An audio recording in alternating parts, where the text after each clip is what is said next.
Hi friends, welcome to CNR English Academy.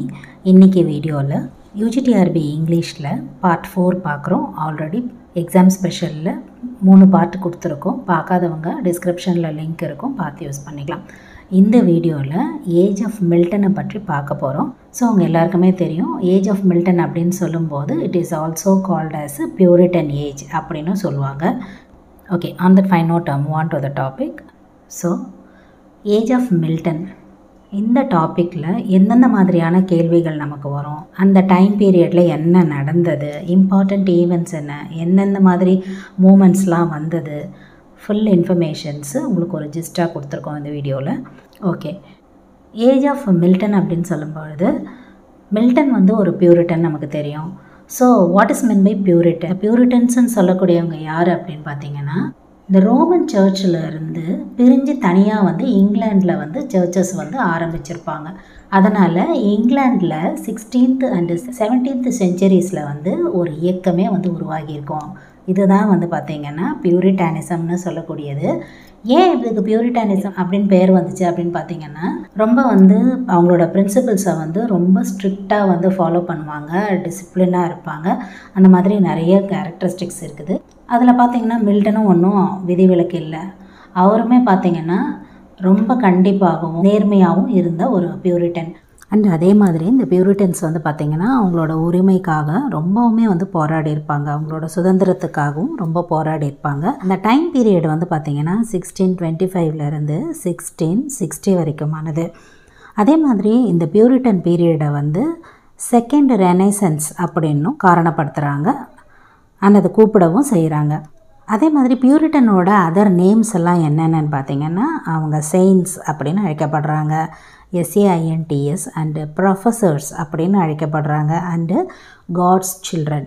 இதெல்லாம் வந்து பார்த்திங்கன்னா பியூரிட்டன்ஸை பற்றி informations. Of course age of Milton அப்படின்னு சொல்லும்பொழுது நம்ம மில்டனோட பயோகிராஃபி பார்க்குறோம். So 9th December 1608 Bread Street, London.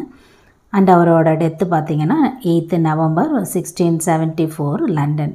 Aged about 65 years old. And அவரோட ஆக்குபேஷன்ஸ் பார்த்திங்கன்னா அவர் ஒரு poet, intellectual and civil servant. So civil servant அப்படின்னு சொல்லும்பொழுது உங்களுக்கு சாசருமே வந்து ஞாபகத்துக்கு வரணும், ஏன்னா அவருமே வந்து பார்த்திங்கன்னா ஒரு சிவில் சர்வெண்ட். அடுத்து அவரோட ரைட்டிங் கரியர், அவரோட லாங்குவேஜ் ஸ்கில் பார்க்குறோம். English, Latin, Greek, Hebrew, French, Italian, Spanish, old English and Dutch. So நிறைய லாங்குவேஜஸ் தெரிஞ்ச ஆத்தரில் மில்டனும் ஒருத்தர். அவரோட பீரியடை பார்க்குறோம் 17th century restoration. So restoration சொல்லும்போது ஒரு சில பாயிண்ட்ஸு உங்களுக்கு ஞாபகம் வருதான்னு பாருங்கள். சோஷியல் அண்டு பொலிட்டிக்கல் கான்ஃப்ளிக்ட் நடந்திருக்கும். அதே மாதிரி பேக் ஆஃப் சார்லஸ் II அவர் திரும்ப வந்திருப்பார். அண்டு ஒரு சில லிட்ரரி ஃபார்ம்ஸ் எல்லாமே வந்து ஆரம்பிக்கப்பட்டிருக்கும். Rise of new classicism and realism இதெல்லாம். அதே மாதிரி தியேட்டர்ஸ் ஓப்பன் பண்ணியிருப்பாங்க. அண்டு இமிட்டேஷன்ஸ் ஆஃப் ஏன்ஷியன்ஸு இதெல்லாம் பார்த்திங்கன்னா இந்த ரெஸ்டரேஷன் பீரியடில் நடந்திருக்கும். அடுத்து பார்த்திங்கன்னா ஜேர்னர் பார்க்குறோம். Poetry, pamphlet and treatise. Milton சொல்லும்போதே நமக்கு அந்த பேம்ப்ளெட்ஸ் வந்து ஞாபகம் வரும் இல்லைங்களா, துண்டு பிரசுரங்கள். அதே மாதிரி ட்ரீடைஸ் அப்படின்னு சொல்லும்போது பார்த்திங்கன்னா கட்டுரை. Literary movement, English renaissance. English renaissance அப்படின்னு சொல்லும்போதே யூஸ்வலி இந்த பீரியட் வந்து பார்த்திங்கன்னா 14th century ஆஃப் பிகினிங் அப்படின்னு சொல்லுவாங்க. And father of English renaissance யார் அப்படின்னு பார்த்திங்கன்னா பெட்ரார்க்.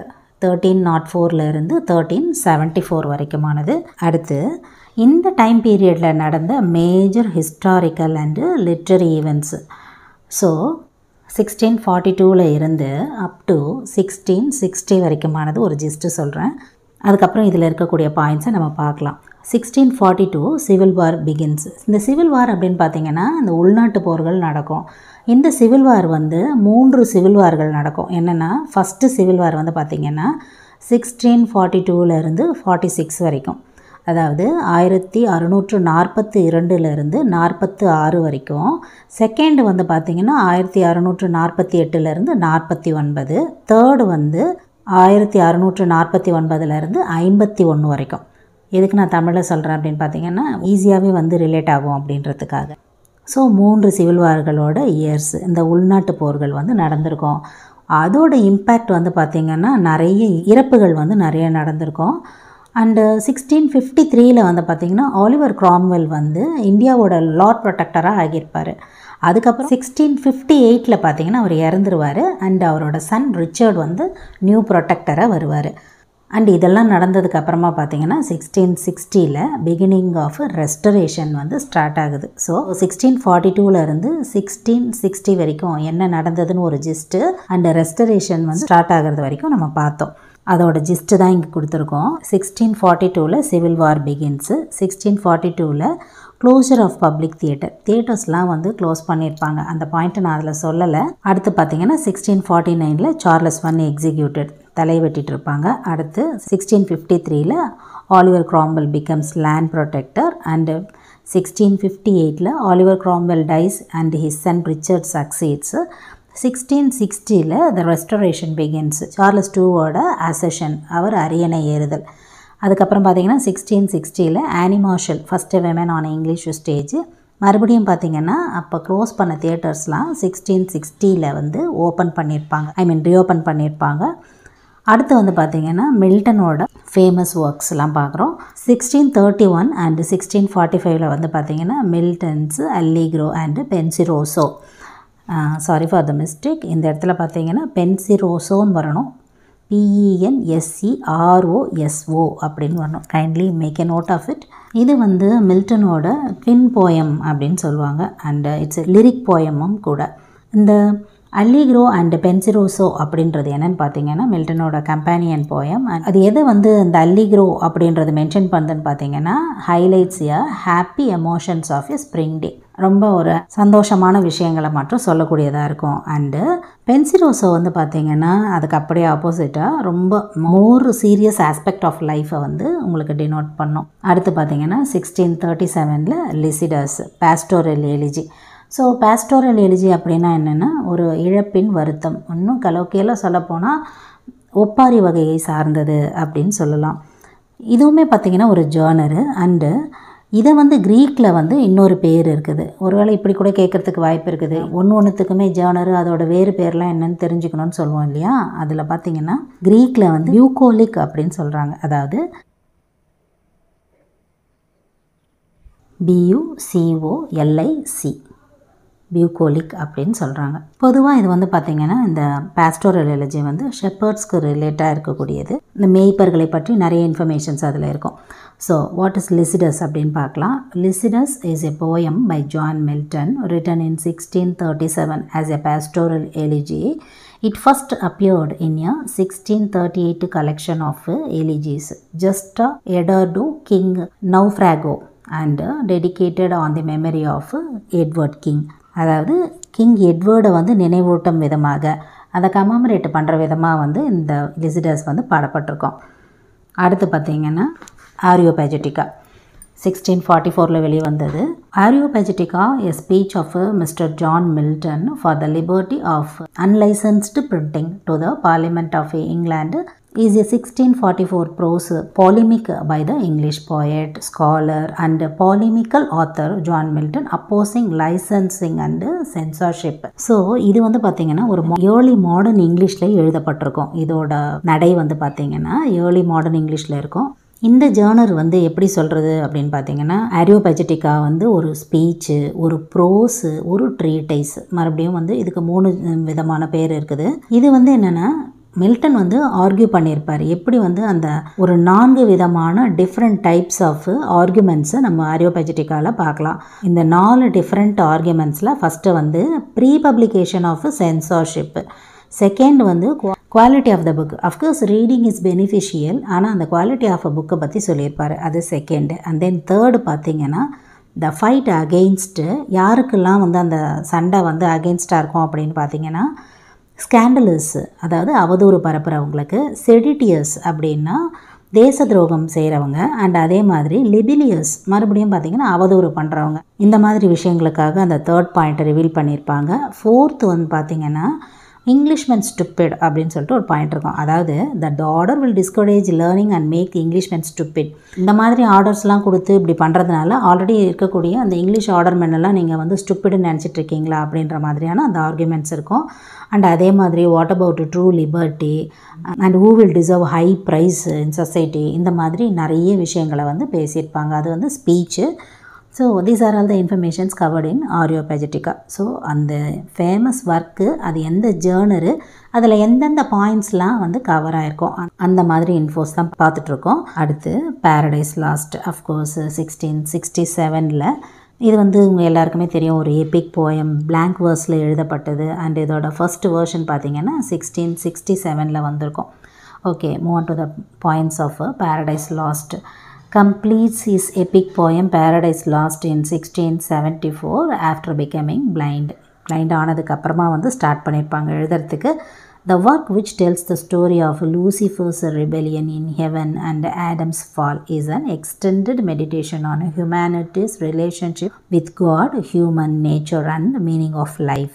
It is considered one of the masterpieces of world literature. உலக இலக்கியங்களிலேயே இது வந்து ஒரு பெரிய மேக்னம் ஆப்பஸ் மாஸ்டர்பீஸ் ஆஃப் மில்டன்ஸ் அப்படின்னே சொல்லலாம். ஸோ இதோட ஃபர்ஸ்ட் வேர்ஷன் வந்து பார்த்தீங்கன்னா 1667 10 புக்ஸாக வெளிவந்திருக்கும். 10,000 வரிகளை கொண்டதாக வெளிவந்திருக்கும். செகண்ட் வேர்ஷன் வந்து பார்த்திங்கன்னா 1674 12 புக்ஸாக வந்து வெளிவந்திருக்கும். நம்ம பேரடைஸ் லாஸ்ட் அப்படின்னு சொல்லும்போது எல்லாருக்கும் ஒரு ஞாபகம் இருக்கும். அதாவது பர்டிகுலர்லி புக் 9 வந்து பார்த்திங்கன்னா நம்ம இதை பார்ப்போம் இல்லைங்களா. ஏன்னா பிஜிடிஆர்பியில் prescribed temptation of Adam and Eve by Satan and their expulsion from the garden of Eden அப்படின்றது வந்து எல்லாருக்கும் ஞாபகம் இருக்கக்கூடிய ஒரு வரிகள். எப்படி அவங்க கஷ்டப்பட்டாங்க, யாரால் வெளியேற்றப்பட்டாங்க, டிசபீடியன்ஸ் ஆஃப் மேன் அப்படின்ற இன்ஃபர்மேஷன்ஸ் எல்லாம் நம்ம படிப்போம் இல்லைங்களா. இதுதான் வந்து பேரடைஸ் லாஸ்ட்டை பற்றி தெரிஞ்சிக்க வேண்டியது. And Paradise Lost is followed by Paradise Regained, மீண்ட சொர்க்கம் அப்படின்னு சொல்லி அதுக்கு அடுத்துமே வந்து எழுதியிருப்பாங்க ரீகெயிண்டை பற்றி. அடுத்து ரூல்ஸ் ஆஃப் இங்கிலீஷ் த்ரோன், இந்த டைமில் யாரெல்லாம் ரூல் பண்ணியிருக்காங்க அப்படின்ற இன்ஃபோவும் அந்த இயர் மட்டும் 1625 49 வரைக்கும் சார்லஸ் I, 1649 60 வரைக்கும் Commonwealth, the Protectorate and authors of this era. யாரெல்லாம் ரொம்ப இம்பார்ட்டண்ட்டான ஆத்தர்ஸ் அப்படின்னு பார்த்தீங்கன்னா 1579 1625 வரைக்கும் ஜான் ஃப்ளெச்சர். இவர் வந்து பார்த்திங்கன்னா ஒரு இங்கிலீஷ் பிளே ரைட்டு. அண்ட் அடுத்து 1593 1633 வரைக்கும் ஜார்ஜ் ஹெர்பர்ட்னு சொன்னதுமே மெட்டாஃபிசிக்கல் போயட் அவர். அண்டு ஒரு ஆரேட்டர், அவர் ஒரு ப்ரீஸ்ட்டு அப்படின்னு ஞாபகம் வரும். முக்கியமாக ஜார்ஜ் ஹெர்பர்ட் அப்படின்னு சொல்லும்போது அவருக்கு ஒரு ஃப்ரேஸ் இருக்குது, one of the foremost British devotional lyricist அப்படின்னு சொல்லி அவருக்கு வந்து ஒரு கோட் இருக்குது. Once again I use to repeat, one of the foremost British devotional lyricist. சரிங்களா. அடுத்து 1605 1682 வரைக்கும் சர் தாமஸ் ப்ரவுன். இவர் வந்து பார்த்திங்கன்னா ஒரு பாலிமேத்துன்னு சொல்லும்போது அதாவது வெரைட்டி ஆஃப் ஆர்ட்ஸ், பல கலைகளை வந்து தெரிஞ்சு வச்சுக்கிட்டு இருக்கவங்க, இன்க்ளூடிங் சயின்ஸ் அண்ட் மெடிசன் சொல்லலாம். அடுத்து வந்து அஃப்கோர்ஸ் ஜான் மில்டன். அடுத்து பார்த்திங்கன்னா 1621 1695 வரைக்கும் ஹென்ரி வாகன். இவர் வந்து ஒரு மெட்டாஃபிசிக்கல் போயிட்டு முக்கியமாக வேல்ஸ் சேர்ந்தவங்க. அடுத்து வந்து 1633 1703 வரைக்கும் சாமுவேல் பெப்பிஸ். இவர் வந்து இந்த பெப்பிஸ்ன்னு சொல்லும்போதே நமக்கு ஞாபகம் வரும் டைரிஸ்ட், அவர் ராயல் அட்மினிஸ்ட்ரேட்டர். இவரோட டைரிஸ்லேருந்து கிடைச்ச முக்கியமான குறிப்புகளில் பார்த்திங்கன்னா 1665 நடந்த கிரேட் பிளேகும், அதே மாதிரி 1666 நடந்த கிரேட் ஃபயர் ஆஃப் லண்டனும் இவரோட நாட்குறிப்பில் இருந்து தான் கிடைச்சது அப்படின்ற இன்ஃபர்மேஷன் இருக்குது. Coming to the part of Cavalier poets. So பியூரிட்டன்ஸை பற்றி படிக்கும்போது அந்த பீரியடில் நடந்த மூமெண்ட்டில் ஒன்று இந்த கவாலியர் போயட்ஸ்ன்னு சொல்லக்கூடியவங்க. அண்டு இந்த மூமெண்ட்ஸ்ன்னு வரும்போது பார்த்திங்கன்னா ஆல்ரெடி நம்ம வந்து பிஜிடிஆர்பிக்கு வந்து மூமெண்ட்ஸ் ரிலேட்டடாக ஒரு வீடியோ கொடுத்துருக்கோம். அதில் பார்த்திங்கன்னா இன்னுமே விவிடாக எந்தெந்த மூமெண்ட்ஸ் வந்து ஸ்டார்ட் பண்ணாங்க, யார் அப்படின்ற இன்ஃபர்மேஷன்ஸ் ஃபுல்லாகவே இருக்கும். உங்களுக்கு அந்த டீட்டெயில்ஸும் தேவைப்படுதுன்னு சொன்னால் ஐ பட்டனில் அதோட லிங்க் கொடுக்குறேன், நீங்கள் அதுலேயும் செக் பண்ணி பார்க்கலாம். Okay, coming to the part of Cavalier poets. The Cavalier poets was a school of English poets of the 17th century. சரிங்களா, 17th centuryயோட school of poets that came from the classes that supported King Charles I during the English Civil War. Charles, a connoisseur of the fine arts, supported poets who created the art he craved. So what is meant by connoisseur அப்படின்னு பார்த்தீங்கன்னா ரொம்ப அறிவாளி, knowledgeable person of fine arts அப்படின்னு சொல்லும்பொழுது நுண்கலைகளை பல கற்று அறிந்த ஒரு அறிவாளி. யார்? Charles I. அதாவது இந்த உள்நாட்டு போர் நடந்திருக்கும் இல்லைங்களா, சிவில் வாரை பற்றி பார்த்தோம் இல்லைங்களா, அப்போது இந்த ரவுண்டட்ஸ் அப்படின்னு சொல்லக்கூடிய அந்த பார்ட்டிக்கு அகெயின்ஸ்டாகவும் சார்லஸ் ஒன்னுக்கு வந்து சப்போர்ட்டர்ஸாகவும் இருந்தவங்க பார்த்திங்கன்னா இந்த கவேலியர் போயட்ஸ். அந்த குரூப்பில் இருக்கிறவங்க எல்லாருமே சார்லஸ் ஒன்னுக்கு வந்து சப்போர்ட் பண்ணுறவங்களா இருப்பாங்க. அண்டு இவங்களோட கேரக்டரிஸ்டிக்ஸ்லாம் பார்த்திங்கன்னா எதை பற்றி எழுதுவாங்க அப்படின்னு பார்த்தீங்கன்னா ரிலீஜியன், ஃபிலாசபி, அதே மாதிரி ட்ரெடிஷ்னல் ஒர்க்ஸு, இதெல்லாம் வந்து அவங்களோட எழுத்துக்களில் நிறைய பார்க்கலாம்.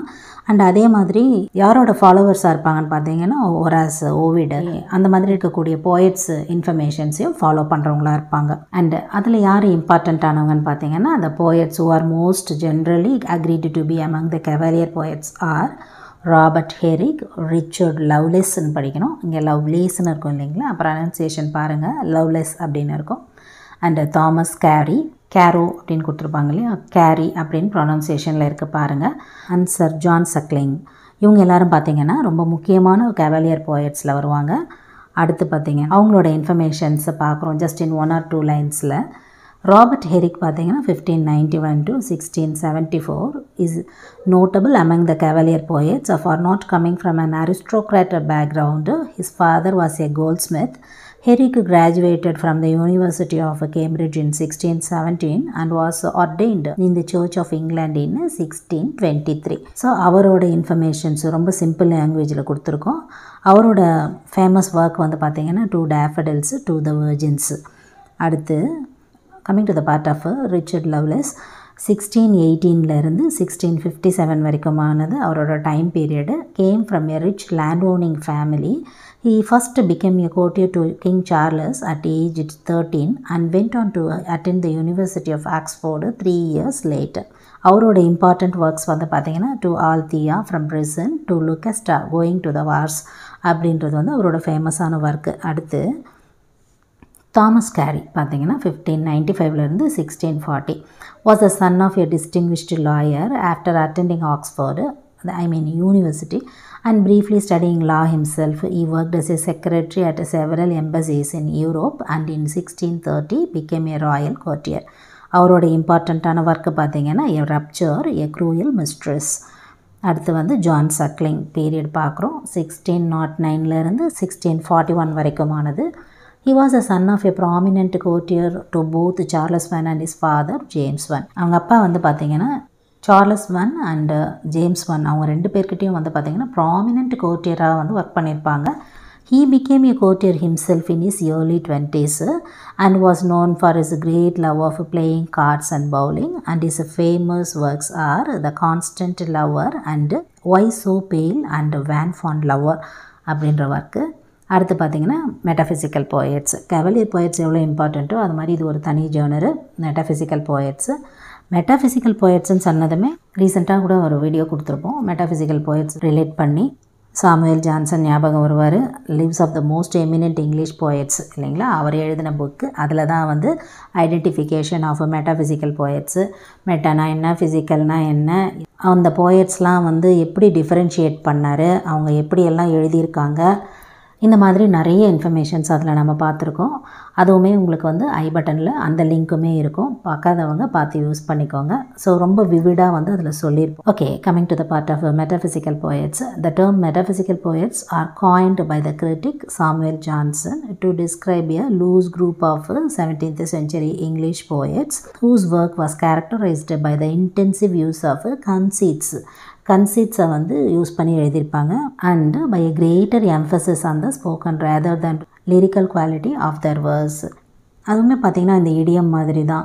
ஃபார் எக்ஸாம்பிள் வந்து I am pink of health அப்படின்னு சொல்லும்பொழுது நான் ரொம்ப சந்தோஷமாக நல்லா இருக்கேன், ஆரோக்கியமாக இருக்கேன் அப்படின்னு சொல்கிறது போல். ஸோ அதோட மீனிங்கை வந்து தெரிஞ்சுக்கிறது வந்து அவ்வளோ கஷ்டமாக இருக்கும். அதுதான் வந்து அந்த கன்சீட்டை வச்சு எழுதுறது. ஃபிலாசபிக்கலாகவும் அதோட இன்ஃபர்மேஷன்ஸ் வந்து இருக்கும், ரொம்ப டெப்த்து நாலேஜாக இருக்கும் அப்படின்னு சொல்கிறது போல்.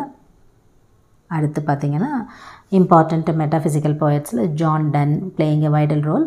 அவரோட இயர் பார்க்குறோம் 1571 ஆர் 1572, 2 விதமான இயர்ஸ் கொடுத்துருக்காங்க. To 31st March 1631 was an English poet, scholar, soldier and secretary born to a recusant family. And அவரோட ஃபேமஸ் போயம்ஸ் பார்க்குறோம். The Flea, Holy Sonnets, Death be not proud, இதெல்லாம் பார்த்தீங்கன்னா அவரோட important poems. Of course coming to the part of Andrew Marvell 1621 to 1678 was an English metaphysical poet, satirist and politician who sat in the House of Commons at various times between 1659 and 1678.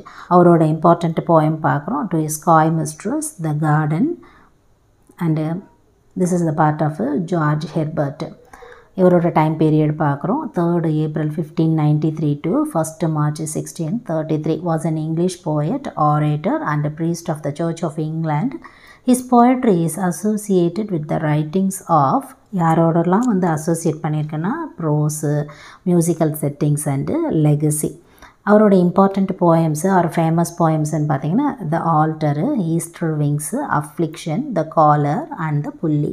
அடுத்து பார்த்தீங்கன்னா Abraham Cowley was an English poet and essayist born in the city of London late in 1618. He was one of the leading English poets of the 17th century and அவருடைய famous works பார்த்தீங்கன்னா the Mistress and Destiny. அடுத்து அது writers of the era Izaak Walton. இவர் வந்து பார்த்தீங்கன்னா ஒரு English biographer and author of the Compleat Angler. Thomas Fuller வந்து பார்த்தீங்கன்னா one of the most prolific writer அப்படின்னு சொல்லலாம். அடுத்து பார்த்தீங்கன்னா ஜான் டென்ஹம். இவர் வந்து ஒரு England poet and he established as a new English genre, அதாவது லெஜர் மெடிடேட்டிவ் போயம்ஸ் அப்படின்னு சொல்லக்கூடிய ஜேர்னரு. அடுத்து பார்த்தீங்கன்னா ஜெரிமி டெய்லர். இவர் வந்து பார்த்தீங்கன்னா ஒரு ஆங்கிலிக்கன் கிளர்ஜிமேனு அண்ட் அவரோட இம்பார்ட்டண்ட் ஒர்க்ஸ் வந்து பார்த்தீங்கன்னா the Rule and Exercise of Holy Dying. அடுத்து வந்து சர் தாமஸ் ப்ரவுனு. இவர் வந்து ஒரு English physician and author. The Garden of Cyrus அப்படின்றது வந்து இவரோட இம்பார்ட்டண்ட் ஒர்க்கு. தாமஸ் ஹாப்ஸ் பார்த்திங்கன்னா இங்கிலாண்டை சேர்ந்தவர். அதே மாதிரி பொலிட்டிக்கல் ஃபிலாசபி வந்து இவரோட இம்பார்ட்டண்ட் ஜேர்னர்னு சொல்லலாம். அடுத்து பார்த்திங்கன்னா எட்வர்டு ஹைடு. இவரோட முக்கியமான ஒர்க்கில் பார்த்திங்கன்னா History of the Rebellion and Civil Wars in England அப்படின்ற ஒர்க்கு சொல்லலாம். ஸோ இது வரைக்கும் பார்த்திங்கன்னா what is mean by age of Milton and relates to Puritanism and அவரோட இம்பார்ட்டண்ட் ஒர்க்ஸு, அந்த டைமில் ஏற்படுத்தப்பட்ட மூமெண்ட்ஸு, அதில் இருக்கக்கூடிய இம்பார்ட்டண்ட் போயட்ஸு, அவங்க என்னென்ன famous works up to metaphysical poets வரைக்குமே வந்து முக்கியமான பாயிண்ட்ஸ் எல்லாமே வந்து பார்த்திங்கன்னா ஏஜ் ஆஃப் மில்டனில் கவர் பண்ணியிருக்கோம். வழக்கம் போல் உங்களுக்கு ஏதாவது டவுட்ஸ் இருந்ததுன்னு சொன்னால் கமெண்ட் செக்ஷனில் சொல்லுங்கள். Up to this I conclude. இதே மாதிரி ஒரு நல்ல வீடியோவில் உங்களை நான் மீட் பண்ணுறேன். Thank you friends. தேங்க்ஸ் ஃபார் வாட்சிங்.